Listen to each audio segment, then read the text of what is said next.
Esto es Subterfuge Radio.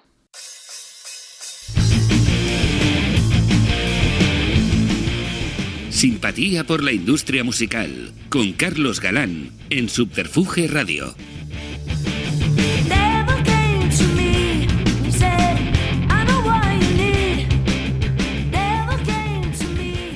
Sean bienvenidos y bienvenidas a una nueva entrega de Simpatía por la industria musical, emitiendo desde el estudio Alfonso Santisteban de la calle Almirante, propulsados desde el dial digital de Subterfuge Radio, continuando con el empeño de recabar el testimonio y la palabra de los protagonistas de la industria de la música desde las distintas vertientes.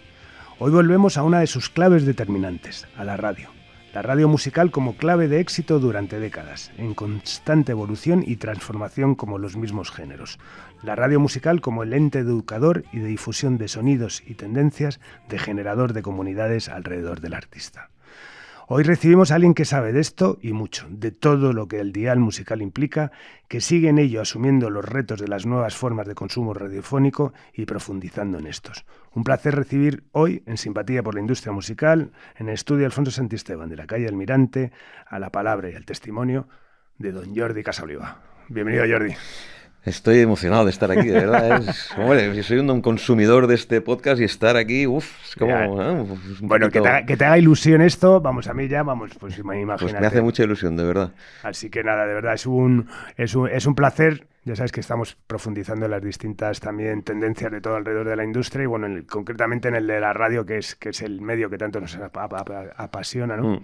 Siempre decimos que al final Subterfuge Radio no deja de ser un homenaje, aunque sea formatos podcast, pero no deja de ser un homenaje a la radio, que es la que nos ha formado como personas y como Así que antes de profundizar en una carrera intensa que ahora desarrollaremos, el otro día hablaba con un amigo escritor de reconocido prestigio, ¿no? que decía que la literatura, él tiene la sensación de que está perdiendo un largo pulso con las nuevas generaciones, ¿no? Como que la literatura cada vez se vende menos libros, la gente lee menos, y hay gente que piensa que los medios tradicionales también están echando un largo pulso a esas nuevas generaciones.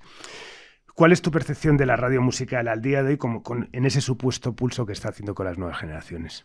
Yo soy mucho menos pesimista y crítico de lo que es la mayoría de la gente, sobre todo la de mi generación y anteriores, es decir, gente mayor. No nos olvidemos. No soy tan pesimista como ellos, pero a la vez también tengo que tener una cierta preocupación, pero eso forma parte del ADN de la radio. Es decir, la radio toda la vida es adaptarse a los nuevos tiempos y convertir al enemigo en aliado. Eso es lo que ha hecho muy bien la radio siempre. Quiero decirte con esto que yo creo que la radio musical sí que y seguirá siendo un medio importante. Sí que es verdad que se va a tener que acostumbrar a compartir esa prescripción, liderazgo, llámale como quieras, o proveedor, con otros medios, y que a esos medios los tiene que convertir en aliados. Entiéndeme como aliados las diferentes plataformas o redes o lo que sea que vayan surgiendo a lo largo de los años. Si ahora Facebook, TikTok, Instagram, Reel, etcétera, etcétera. Eso es una gran herramienta si la sabes utilizar. Y la radio lo que tiene que tener muy claro siempre es cuál es su cometido. Es decir, no podemos entrar a competir, por ejemplo, con YouTube, no podemos entrar a competir con TikTok. No, tenemos que complementar a ellos porque nosotros tenemos algo que ellos no tienen, que es contenido y el factor humano. Mientras tengamos claro en la radio musical y en la convencional también, porque ahora también me encargo un poco de eso, que nosotros somos radio y como radio tenemos que entrar ahí, yo le veo futuro. ¿Distinto a lo que ha sido hasta ahora? Sin duda. Pero bueno, también era distinta a la radio de Bobby de Glané, a la radio de Luis del Olmo. Es así. Totalmente. Bueno, pues vamos a volver para atrás y vamos al año 85, a Radio Playa de Aro. Radio Playa de Aro, sí. ¿Cómo llegas a la radio? ¿Qué te atrajo de este medio? Viniendo para acá me he acordado de decir, no le he puesto a Carlos una cosa curiosa de mi currículum, que es que mi primera radio no fue esa. Es que se me olvida incluso, una emisora pirata, cuando no había piratas en Barcelona, había una emisora que se llamaba Radio Pica. Sí, claro, mítica. Pues sí. La mítica Radio Pica, yo tuve un programa año 82, 83, además el rollo era que lo grababas en un casete y lo dejabas en una librería del barrio de Gracia y ellos lo iban a buscar. Yo no sabía ni dónde estaban ni quiénes eran, todavía sin un contacto telefónico. Y entonces estaba muy por la New Wave y tal, era muy moderno. Y hacía programas de Cure, de New Order y ese tipo de cosas. Ese fue mi primer contacto con la radio. Lo que pasa es que ¿Y lo grababas en casa tú? Lo grababa en mi casa, Vale. lo grababa en mi casa con un micrófono, una pletina, pim pam y un mezclador pequeñito que tenía y lo grababa en mi Qué casa bueno. y jugaba. Y luego sí que es verdad que empecé a hacer periodismo, porque de las pocas cosas de las pocas no, la única cosa en la que destacaba cuando iba a la escuela era en redactaba muy bien y me metí en periodismo por eso, me gustaba la radio y mi idea era dedicarme a la radio deportiva. Y es más, quería ser narrador.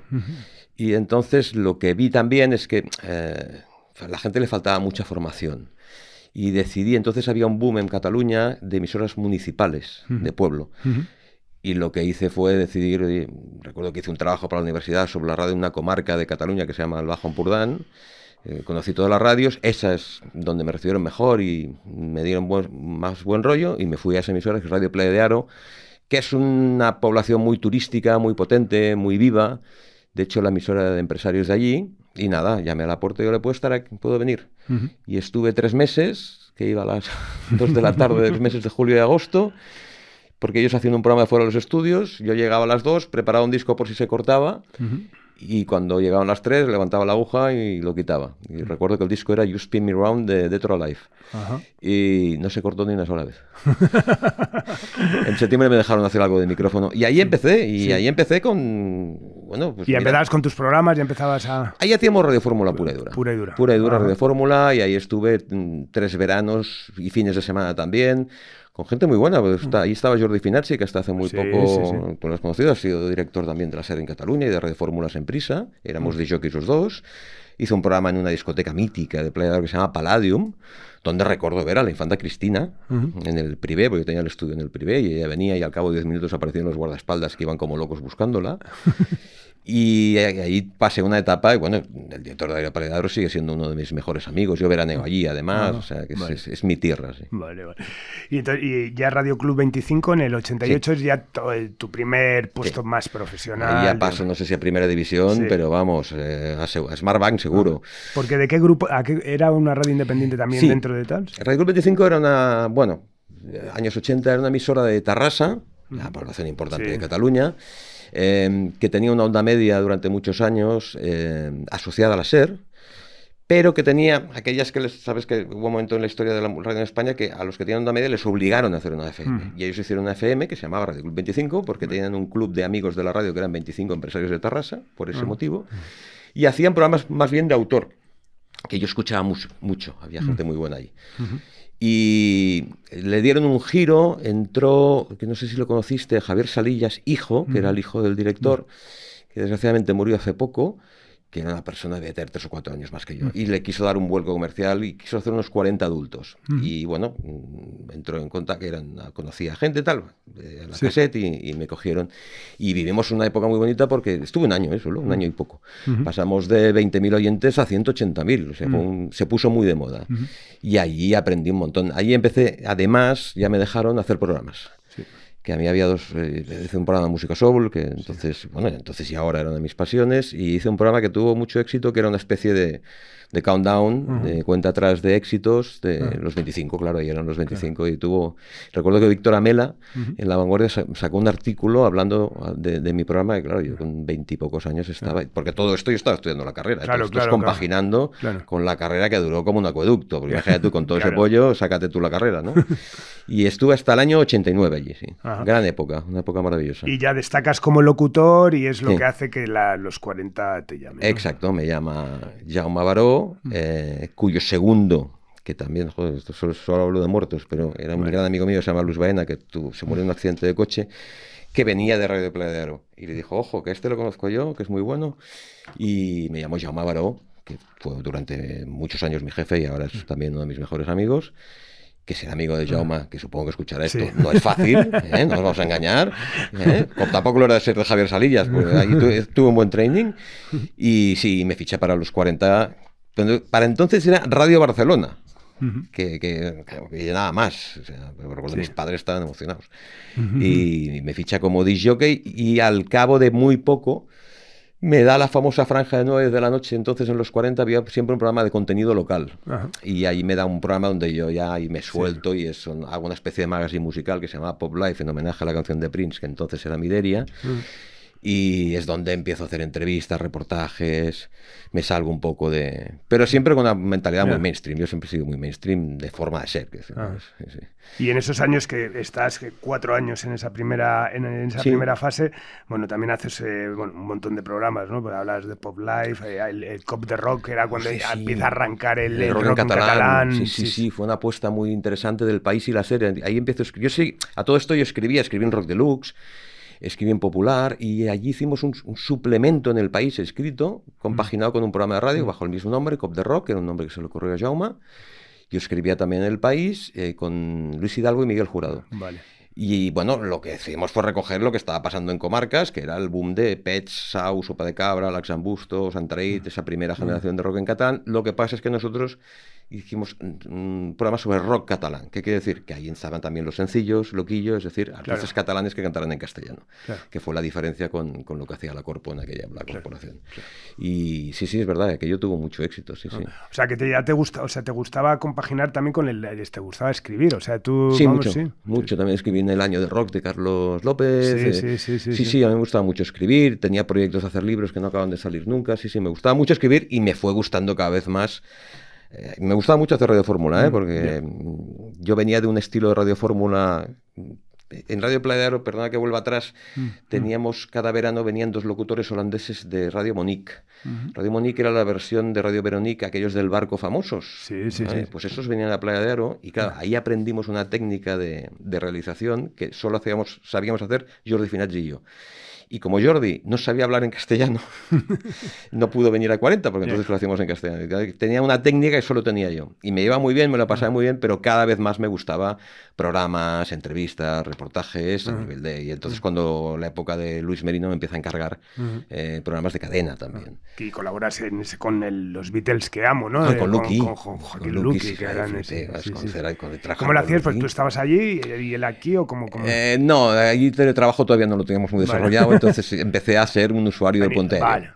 Entonces venía aquí, grababa con Luqui. Lo que pasa es que con Luqui pues podías grabar 4 o 5 programas. Allí había un sacrosanto que se llamaba Alberto Ruano, que era quien nos ponía, o sea, editaba luego, con Luqui hablabas y luego ponían las canciones. Lo que pasa es que claro, trabajar con Luqui para mí fue, aparte de lo más, yo he tenido la gran suerte de mi vida de poder trabajar con prácticamente todos mis ídolos radiofónicos. O sea, yo he trabajado con Gabilondo, con Buenafuente, con Sardá, con Luqui, con Julián Ruiz, con Avellán, con Carlos Herrera ahora. Es decir, en eso he tenido muchísima suerte. Y trabajar con Luqui y con los Beatles, tremendo. Ahora, condúcelo tú. Claro. Pues teníamos una pauta y vamos, tenías la pauta en Guadalajara y Luqui estaba en Toulouse. O sea, la anarquía pura. Anarquía pura. Era la anarquía pura. Era un torrente de ideas constantes, sí. Bueno, y un montón de entrevistas a gente importante, ¿no? Sí. Bruce Springsteen, Elton John, U2, bueno, en esa época, era cuando venían también gente de fuera y la radio era importantísimo visibilizarlo. Es que éramos el centro. O sea, recuerdo la entrevista de Bruce Springsteen, fue en la Plaza de Toros Monumental de Barcelona, debía ser 92, 93, no recuerdo. Y fíjate si mandábamos entonces, que estaba yo sentado con Bruce Springsteen y aquí tenía al crítico del País, al de La Vanguardia y al del periódico, que no podían preguntar. Y yo preguntando, que al final tuve un momento de compasión y dije, bueno, mis colegas, vamos a dejarles que hagan una pregunta. Pero imagínate lo que mandábamos, efectivamente. Yo esa entrevista... mira, Bruce Springsteen y Elton John, que yo creo que son las 2 mejores entrevistas que he hecho en mi vida, no eran grandes ídolos míos, tenía otros. A los que yo creo que afortunadamente no entrevisté nunca. Mis ídolos eran David Bowie, Prince, Duran Duran, Brian Ferry. Pero reconozco que son 2 entrevistas que me chocaron mucho, es decir, sobre todo la de Elton John. A mí la entrevista de Elton John, luego, claro, le he seguido mucho, he leído su libro. Yo cojo a Elton John, es que está en Santander, grabación de especial fin de año Cruz y Raya, en un hangar al lado del aeropuerto. Elton John que viene con su avión privado. Y te dicen, 10 minutos. 10 minutos, vamos, me sobran 8. Claro, típico televisión, retraso. Y recuerdo al manager, lo que me queda de aquella entrevista es el manager entrando y Elton hacerle. Y eso eran 10 minutos más, 10 minutos. Y estuvimos 1 hora y cuarto. Qué bueno. Él había muerto no hacía mucho Freddie Mercury, y es cuando él se abre, en aquella época donde asume su homosexualidad, su adicción a las drogas, su adicción al shopping. Y claro, me dio una entrevista que me contaba unas cosas. que yo pensaba, pero no puede ser que este señor me esté contando esto. La entrevista fue tremenda, maravillosa. Y bueno, y en el 94 te hacen director y presentador del programa Despertador, bueno, mítico, sí. Levántate y anda, ¿no? Que luego ha continuado, bueno, en este caso en M80, ¿no? Sí. Uno de los primeros morning show, ¿no? Sí, probablemente el primero, quizás sí. el formato más arraigado que ha quedado en el oyente, ¿no? O sea, sí. Esa comunión al final, cuando se habla de los usos, ¿no? De la radio, bueno, esa radio que te acompaña, que nos ha acompañado siempre, pero concretamente en esa franja horaria, ¿no? Tan asociada a la gente que se levanta y desayuna, a la gente que coge el coche y va al trabajo, ¿no? O sea, la importancia al final de ese formato es básica. El día que tengamos, mira, te han preguntado por el futuro de la radio, yo creo que la radio tiene dos grandes peligros, que creo que superará, pero lo son, y es, uno, no perder el coche. Si perdemos el coche estamos muertos, eso es verdad. Y dos, que tiene que ver con no perder la mañana. O sea, es verdad que en el resto del día a lo mejor, pero en la mañana nuestra cuota de mercado es altísima. El día que perdamos eso, el día que perdamos Javimar, Andayá, etcétera, el pirata, ese día tenemos un problema de verdad, porque ahí es cuando enseñas la radio y cuando atrapas a la gente. Entonces, el día que la gente no tenga la necesidad o no encuentre la oferta por la mañana para activarse de alguna forma u otra, de utilizar la radio, entonces sí que la radio va a pasar a un papel secundario. Y eso sí que es muy, para mí, muy peligroso. Sí. Muy peligroso. No, sí, pues es que es verdad que empiezas escuchando la radio y si empiezas escuchando la radio a nivel, digamos, lúdico está en tu radar. Claro, o a nivel informativo, claro, ya conectas, estás todo el día... Sí, y ahí hicimos el primero, la verdad es que las cosas como son, el primero lo hizo Avellán en Radio Minutos, que era La Jungla, y luego nosotros sucedimos a Arús, que una de las cosas típicas de Arús, que es gran amigo mío, pero 15 días antes dice, no voy a hacer el programa, vale, estupendo, y le cae al Catalán, que era yo, y este programa lo hicimos un año, hicimos de puente a Goma Espuma. Lo que pasa es que, bueno, la verdad fue tan bien que me fichó la competencia, por decirlo así. Bueno, en el 95 te hacen jefe de programas de 40 principales y de M80. Eras muy joven y en ese momento el poder de la radio era 29 años era bestial. Me imagino que asumir el reto de repente de que te hagan jefe de programas en una cadena como 40 principales tan digamos, asociada a la industria final, a su tal.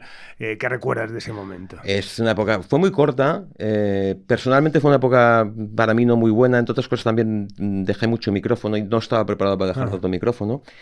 Pero me permitió, como es que la has clavado, me permitió vivir la industria realmente de aquel momento desde dentro. Porque yo la había vivido desde Barcelona, que era otra cosa. Claro. Entonces, era un mundo absolutamente loco y maravilloso. O sea, es la época, bueno, las pocas cosas que hice fue entrevistar a Noel Gallagher, que me dijo la fantástica frase de mi hermano se ha metido en una autopista por la nariz. Pero, literalmente me la dijo, que yo le regalé un disco de Paco Lucía que le encantó. Y claro, trabajar pues con Fernandisco y trabajar con Sandro D'Angeli, que es de las mejores cosas que me ha pasado en la vida, era un caos, pero trabajar con Sandro D'Angeli a mí... Sandro era cuando dirigía el M80. Él era subdirector de 40. De 40, vale. En M80 estaba otro buen amigo mío, que de hecho confió en mí en su momento mucho, que era Javier Pons. Y luego el jefe de jefes, que era Luis Merino. Pero trabajar de cerca con Sandro a mí me enseñó mucho de cómo hay que gestionar los equipos desde la positividad y la sonrisa en la boca. O sea, Sandro era el típico tío que cuando acababas la reunión decías, me ha colocado 3, pero lo ha hecho con tal gracia que la voy a hacer con ganas.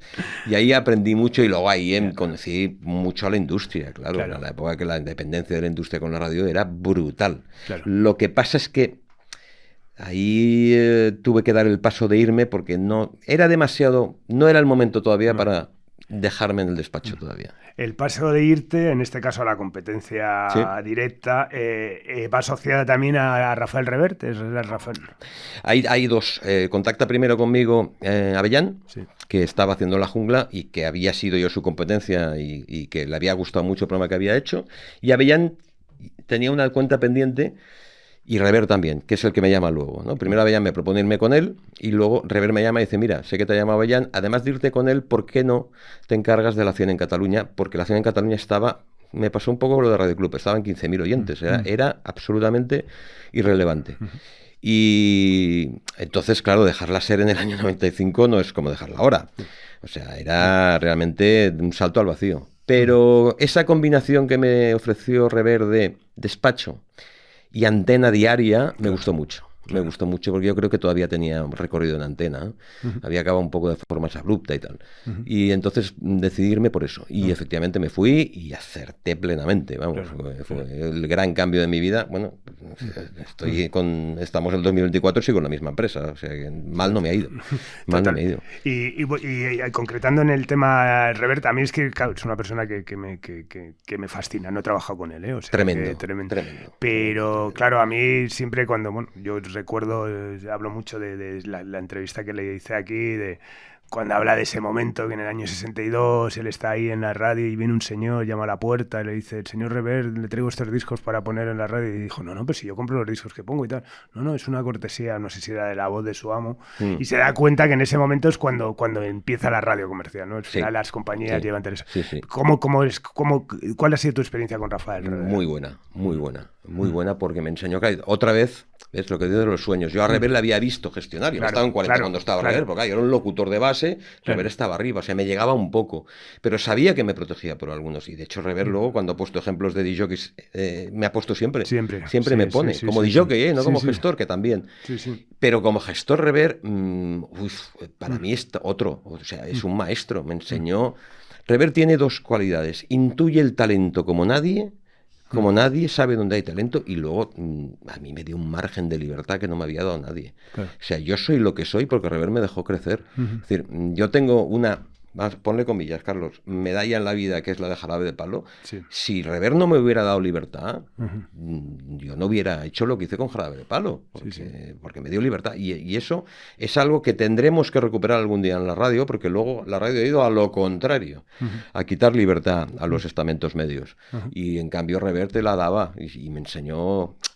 Y Rever es de aquellas personas que he podido conocer en la vida, que eso define también a los grandes empresarios, porque luego mi trabajo ya más en COPE los he conocido, que hacen fácil lo difícil. O sea, Rever, tenías un problema y te lo arreglaba así. O tenías un problema y te decía: eso no es un problema, Jordi, eso es una piedrecita en el camino. Y tenía razón. Tenía un sentido común y un olfato inigualable. Y he estado con él estos últimos años, por el 30 aniversario de Cadena 100, en el Wanda, coincidí mucho con él y hablamos mucho, y sigue teniendo una cabeza privilegiada. Es un dios, para mí es un dios. Qué maravilla. Bueno, y en un momento eso, hablabas también eso de trabajar con Avellán en el momento de la jungla, que incluso publicáis libros, ¿no? Bueno, es una auténtica locura, ¿no? Mira, si te digo que he podido cumplir todos mis sueños en la radio, te diría que aquí he cumplido, que eso ya no eran sueños, eso ya eran fantasías. Es decir, fue tan bestia que ni me había atrevido a soñarlo. Es decir, tener un programa con el impacto que tuvo. Trabajar con el talento que pude trabajar: Avellán, El Pulpo, Fernando Echevarría, El Gato, el maestro Whopper, Miguel Ángel Rodríguez de Los Mojinos. O sea, es que ese grupo era, o sea, ir a un pabellón en Murcia y salir escoltados por la policía, ir a hacer una firma de libros y encontrarte a 500 personas. O sea, yo vendí, los libros los hice yo. Yo vendí 60.000 libros. Dice un escritor 60.000 libros. Evidentemente, Opportunity Book, ¿no? Pero ahí realmente viví un boom, el boom de Rosana.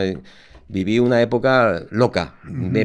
Cumplí otro sueño, que fue patearme toda España. Yo no conocía prácticamente el resto de España, conocía solo Madrid. Me pateé toda España porque además íbamos 2 o 3 días a cada ciudad. Y me enamoré de todo. Me enamoré de Valencia, me enamoré de Castilla, me enamoré del País Vasco, me enamoré de Cantabria. De hecho, empezamos a pasar las vacaciones en Cantabria con mi familia, radio de eso. Fue una época tremenda, loca. Imagínate, ese programa de despertador y yo luego gestionando emisoras. O sea, yo no dormía. Pero me daba igual. Realmente fui muy feliz, muy feliz. Y bueno, a finales de los 2000 te hacen ya director de Cadena 100, ¿vale? Ya, sí, señor. Ya 98, 99, creo. ¿Dejas la antena ya totalmente? No puedo, me persigue. Sí, porque tuvimos un problema. Ahí me llevé a Madrid. En Madrid cometo uno de los mejores aciertos de mi vida, que fue apoyarme en un equipo de gente muy bueno que había por toda España. Juan Diego Pérez en Sevilla, Borja, no debería haber nombrado porque me dejaré, Luis, Manolo Zaragoza, y una persona clave en mi vida, que es Javillano, al que yo conozco como responsable de la Cadena 100 en Bilbao, y al que engaño que se venga de mano derecha mía a Madrid para construir, porque tenemos que construir la Cadena 100, más allá de Avellán no existía, no estaba construida. Y allí efectivamente empiezo a gestión, pero debo tuve que volver un año, creo, o unos meses a hacer antena, pero bueno, fue algo anecdótico, algo anecdótico, porque entre Avellán y Arús hubo que cubrir pero vamos, como director dije, bueno, no hay nadie, me pongo yo 3 meses y ya, y luego ya lo dejé. Y ahí sí que es verdad que dejo la radio musical para siempre a nivel de antena. Sí, es verdad. Ahí lo dejo. Solamente cuando vienen artistas ingleses, al final acabo haciendo yo las entrevistas. Que en 40 me pasaba lo mismo. Yo hablo inglés y sabes que aquella generación el inglés justito. Entonces, en 40 igual. O sea, ¿por qué hice yo Bruce Springsteen y Elton John? Porque no querían traductor y el único que podía hacerlo era yo. Y con la jungla me pasaba igual. Venía a Texas. Bájate. Digo, bájate. A ti. De Ávila tienes que ser. Bueno, hablas de eso, ¿no? De que tenéis la necesidad de visibilizar en una cadena 100 que tampoco todavía era tal. Sí. ¿Con qué filosofía se hace eso? Realmente siempre se ha visto a la cadena 100 como la competencia directa, ¿no? de cadenas como en ese momento 40 principales, luego ya han aparecido otros actores, ¿no? Pues Kiss, etcétera, ¿no? Pero en ese momento, ¿cuál era la filosofía? ¿Realmente hacer un gran grupo, hacer una gran radio musical que se diferenciase algo de lo que podía ser 40, o realmente de fagocitar parte de ese sector que implicaba publicidad, etcétera? Quisimos hacer, y no nos salió mal, es decir, yo aporté un poco espérate que ahora, lo que dicen ahora los modernos, el know-how de efectivamente cómo funcionaba 40, y Javi aportó un poco la visión de la base de otro tipo de radio, porque Javi tenía la ventaja que nunca había estado en la SER. Entonces nosotros apostamos a hacer una fórmula un poco más adulta que 40, pero sobre todo basada en contenidos. Algo que la radio musical creo que deberá volver a hacer dentro de un tiempo. Es decir, teníamos Avellán por la mañana, intentamos mejorar escalada, hacíamos programa de noche, es decir, hacíamos poca radiofórmula como tal. Nosotros apostamos por una radiofórmula con algo más, como alternativa a 40, que era pura radiofórmula. Y de hecho 40 empezó a hacer programas hizo programas por la tarde, un programa que se llama Lo Más 40, que por cierto hacía Tony Sánchez, actual director. Y ese programa es un poco respuesta a nuestra apuesta por contenidos. Y paralelamente a esto apostamos por llevar la emisora a la calle, con otra filosofía, no hacer festivales de playbacks en playas, con todo el respeto, que no está mal. Si nosotros apostamos por un concepto que luego se convirtió en mítico, que es Club 100, entonces era Club 100 en vivo, que era pequeñas salas. Y entonces apostar por gente y talento nuevo, y acabamos construyendo un circuito, pues yo creo que tenemos unas 40 salas en toda España, donde está un poco a disposición de las compañías que creyeran en su artista para que el artista empezara a rodarse. Y ahí empezó El Canto del Loco, Fito, Estopa, Melendi. Y bueno, y me olvidaré de muchísimos, evidentemente, ¿no? Y luego ya también hicimos grandes conciertos. Pero lo que nos definía muy bien a nosotros era el Club 100 en vivo. Este mix nos permitió tener, claro, esas 40 éxitos, Dial éxitos en castellano, M80 Goldies, nos dejó un hueco de mercado que supimos aprovechar con también el añadido, te digo, o sea, homogeneizar un poco la cadena, que estaba un poco desmembrada, pero vamos, eso ya es más política. O sea, pero siempre ha sido una intención diferenciar Cadena 100 del resto de cadenas, ¿no? Darles una personalidad especial, original, ¿no? O sea, nunca tuvimos claro, y yo creo que hay que tenerlo claro todavía, que vamos a ver, España se rige por una encuesta, que no digo que esté bien o esté mal, porque entre otras cosas es la encuesta que las radios escogemos y pagamos, que es el EGM. El EGM en realidad no es un estudio de audiencia, es un estudio de marca. Lo que te dice es qué marca está más fuerte.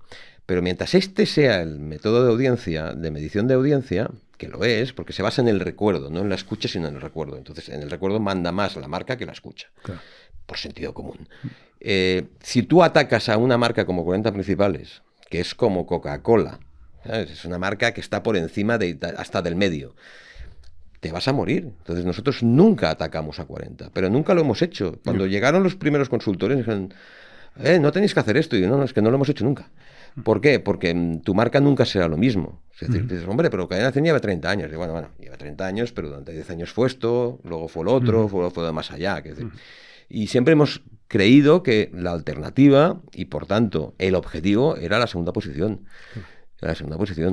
En la antena. A nivel de morning sí que ha habido algún momento que hemos estado a punto del sorpaso, porque Javi y Mar son muy potentes. Es otra cosa, y eso es mérito de la gestión de Javi, no mío, porque cuando yo me fui todavía no estaban, Pero siempre tuvimos claro eso, ¿no? Mientras las encuestas sean de marcas, olvídate. Bueno, estos 24 años ya en Cadena 100, bueno, pues, has visto, claro, toda la evolución de, sobre todo, pues lo que, por un lado, lo que la era digital y el streaming, etcétera, ha afectado a la radio en sí, y por otro lado, también toda la transformación en paralelo que ha sufrido la industria de la música, que evidentemente también de alguna manera afectaba también al funcionamiento, ¿no?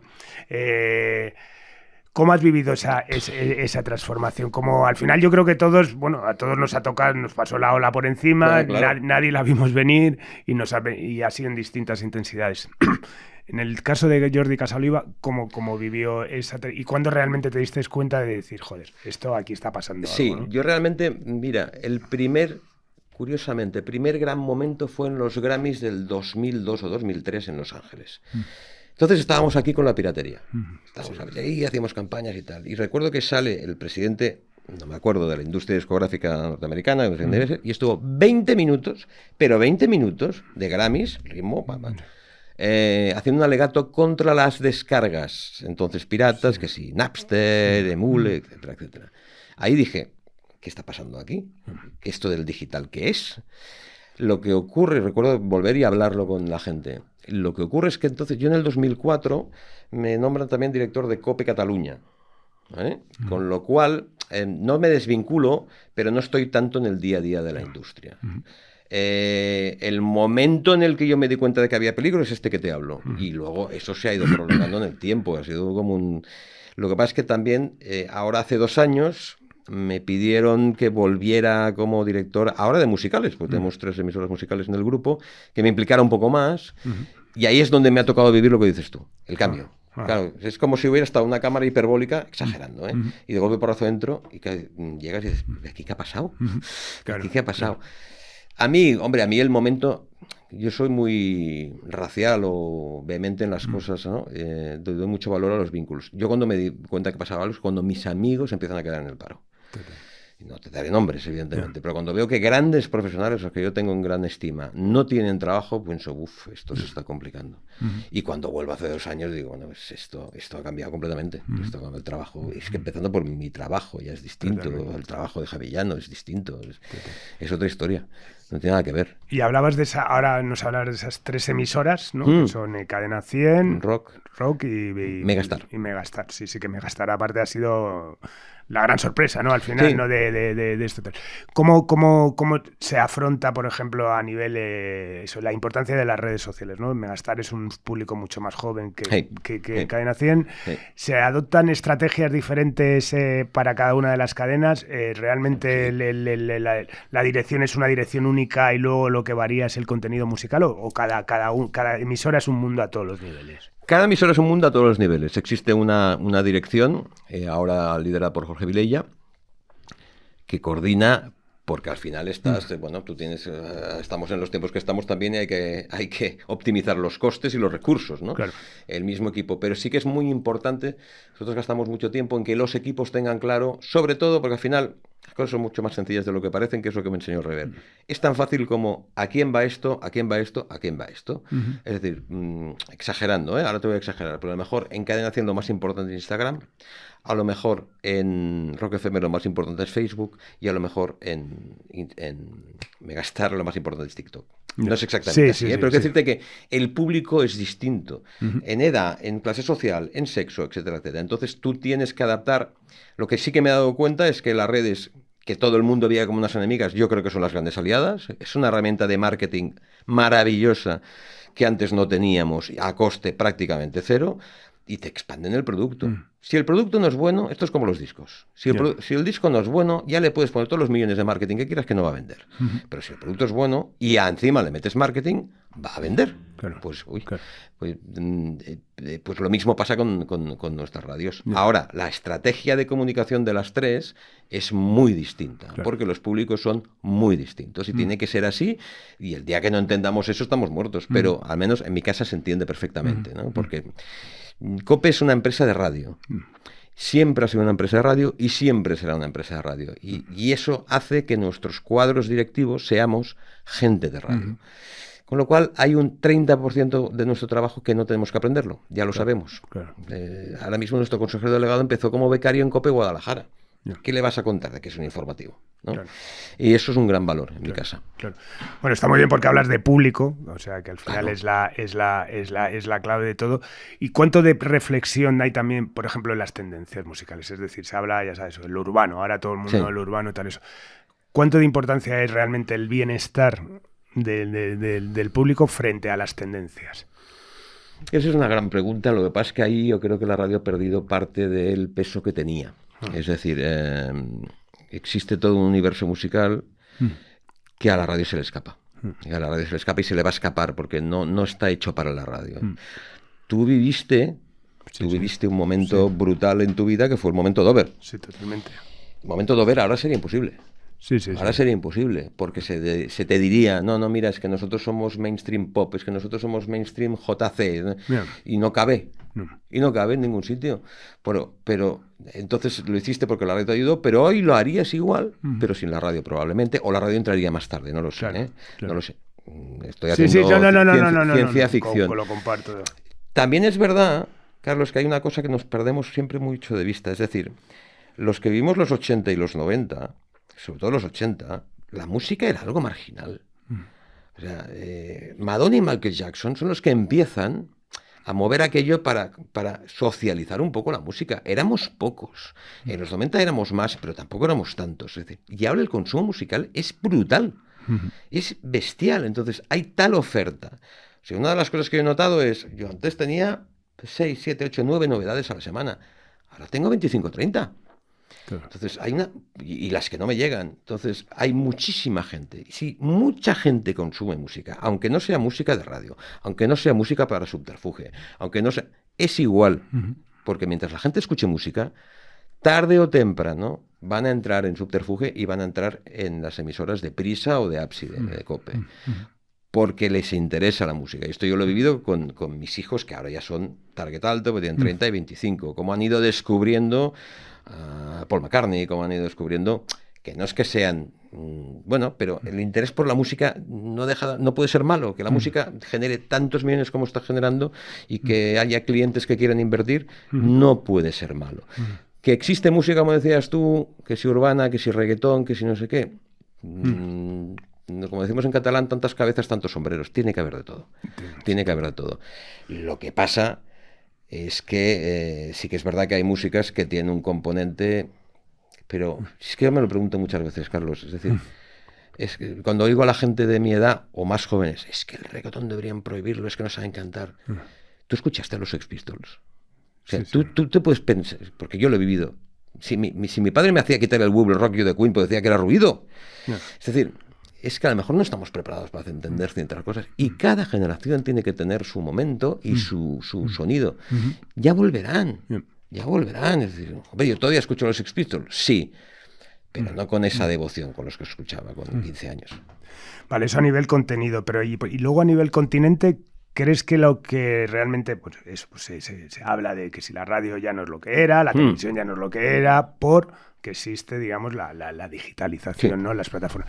¿Crees que realmente igual el camino que hace falta es eso, es que haya un punto común donde la radio tradicional de toda la vida se junte con la forma de difundir que implica lo digital? Yo creo que sí, yo creo que está bien visto. Yo creo, es verdad, este tema además le hemos dado muchas vueltas, que debemos ser un poco más proactivos las radios en la búsqueda.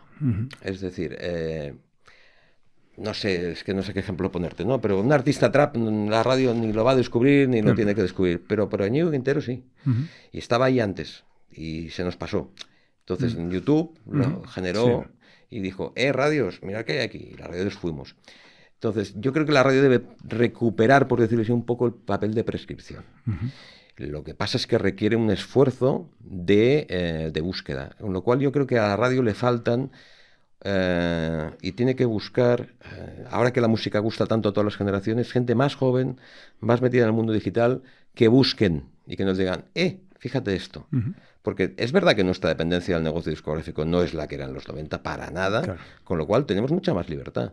Y ahí sí que deberíamos estar, como bien te apuntas tú, un poquito más atentos. Un poquito no, un muchito más atentos a lo que pasa afuera, efectivamente. Porque hemos perdido esa... Y ese es un problema, ¿eh? Que creo que deberíamos, no sé si lo recuperaremos o no, es la prescripción. Total. No prescribimos, ¿eh? Totalmente. Amplificamos los éxitos, no los creamos. No los creamos. Y a nivel utilidad, es decir, utilización, ¿tú piensas todavía más en dial que en una app, por ejemplo? No, yo pienso en app. ¿Piensas en app? Sí. Es más, yo pienso en app hasta el punto que yo soy conocido en mi empresa por ser perdona la palabra, una mosca cojonera con el tema de la app, porque la app tiene un peligro muy grande, muy grande, y son las emisoras locales. Es decir, Claro. a mí me ha pasado. A mí me ha pasado que un cliente me diga, mira, es que estuve escuchando Rock FM, qué buena es, no sé qué, no sé cuál, pero no oí mis cuñas. Y le digo, ¿y dónde la escuchaste?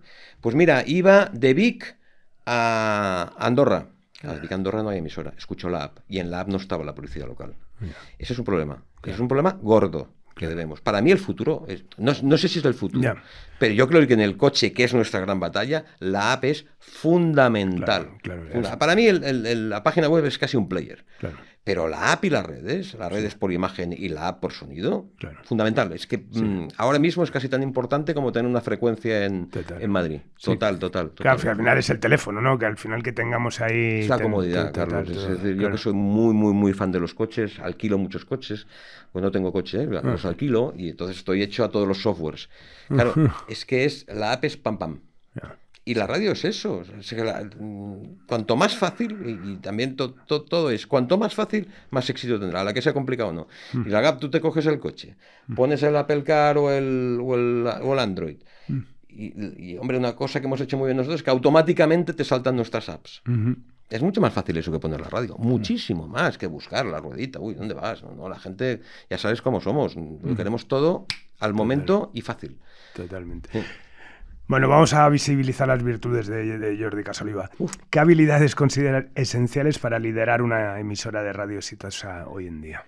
Las mismas que para liderar cualquier negocio. La más importante, la empatía. La empatía. Yo siempre a mi equipo le digo lo mismo. ¿Yo te he hablado a ti mal alguna vez? No. Pues nunca puedes hablar mal a nadie mientras estés en mi equipo. Punto 1. Y luego, punto 2, pasión.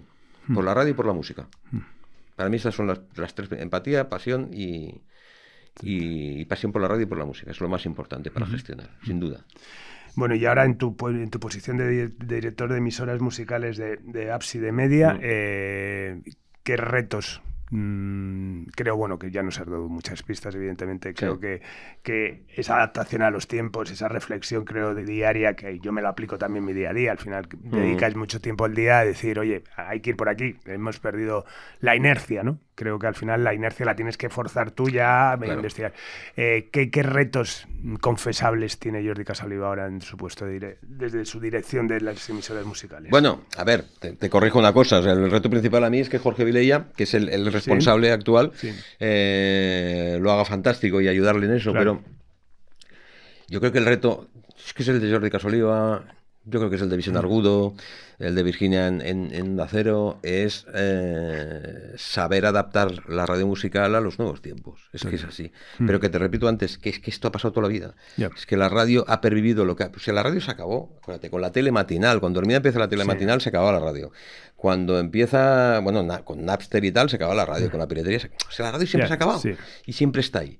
Pero claro, yo creo que el esfuerzo de radio convencional, por ejemplo, está menos en peligro que la radio musical. La radio musical está más en peligro. Entonces, ahí debemos trabajar un poco en recuperar un poco la vinculación humana. O sea, al final, la radio se mantiene y triunfa porque sabe estar, porque da los contenidos adecuados, pero porque transmite compañía, Carlos.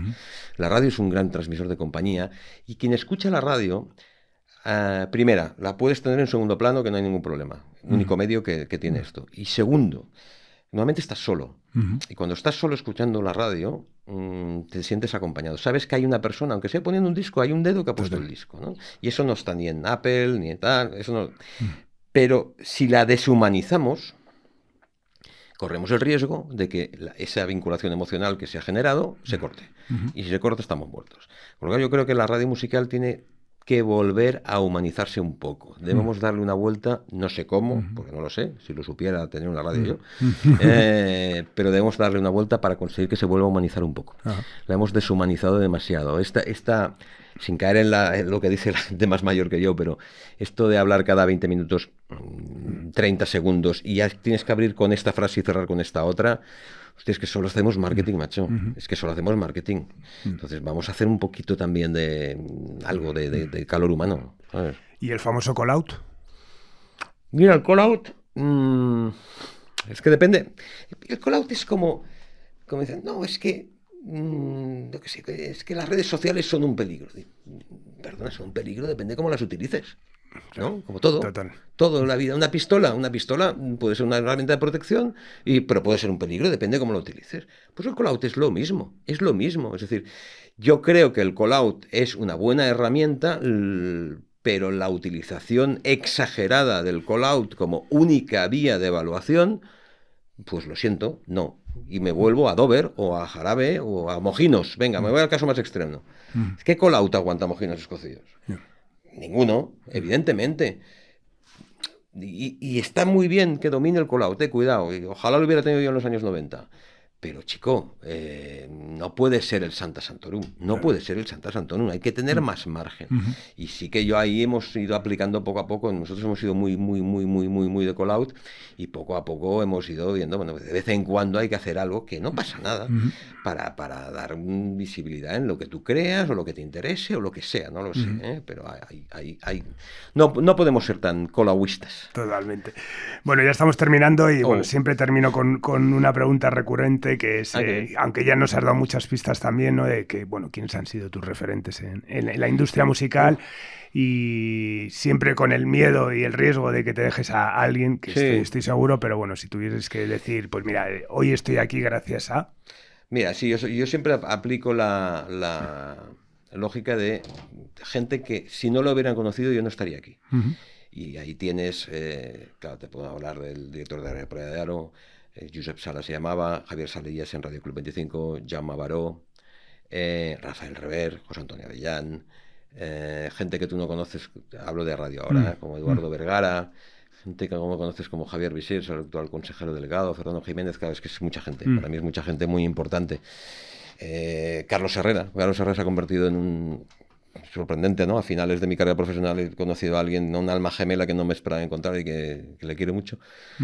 Javi Llanos, Lluís Arté, gente que sin ellos yo no sería lo que soy. Así. Y en la industria, hombre, yo siempre tuve una relación muy especial con Andrés Ochaíta, por ejemplo, gente, pero con dos personas que entonces mandaban mucho, que eran Charly y Carlos López.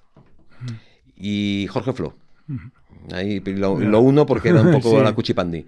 Y esas fueron para mí personas muy especiales que me ayudaron y me enseñaron mucho. Y fíjate que todas estas, al final yo estoy aquí hoy porque me gusta la música.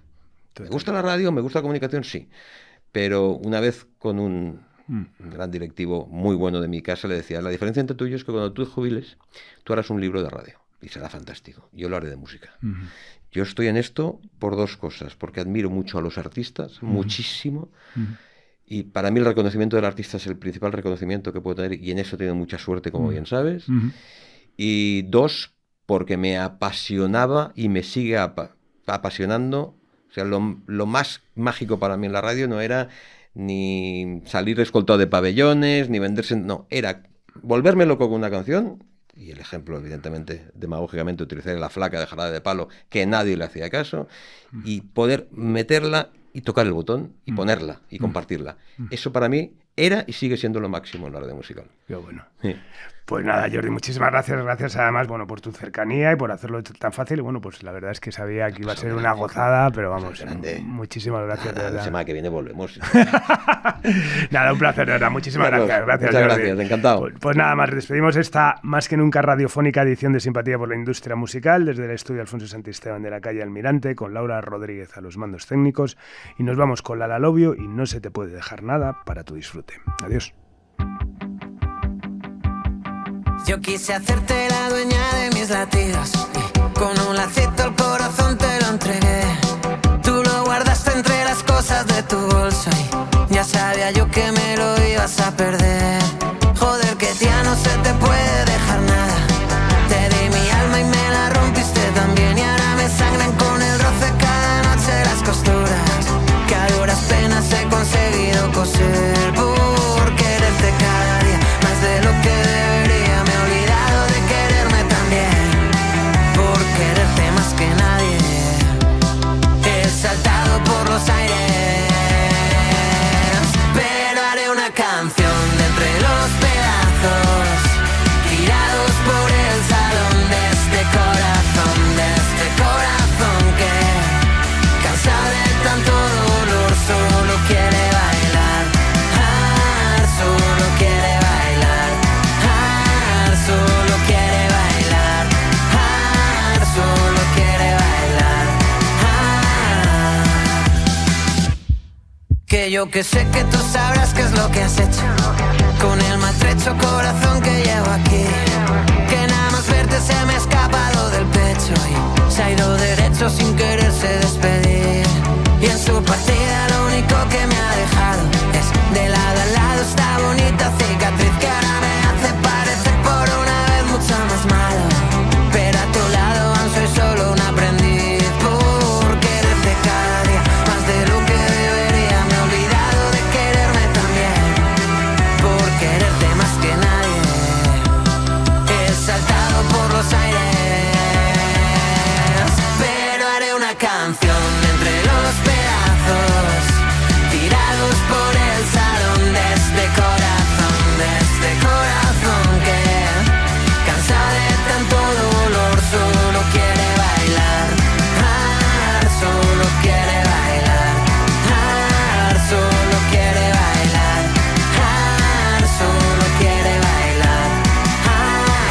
Y es que de la pena yo hago canciones y contigo llevo a la vez el pecho hecho girones y los ramones en el cassette y solo quiere bailar.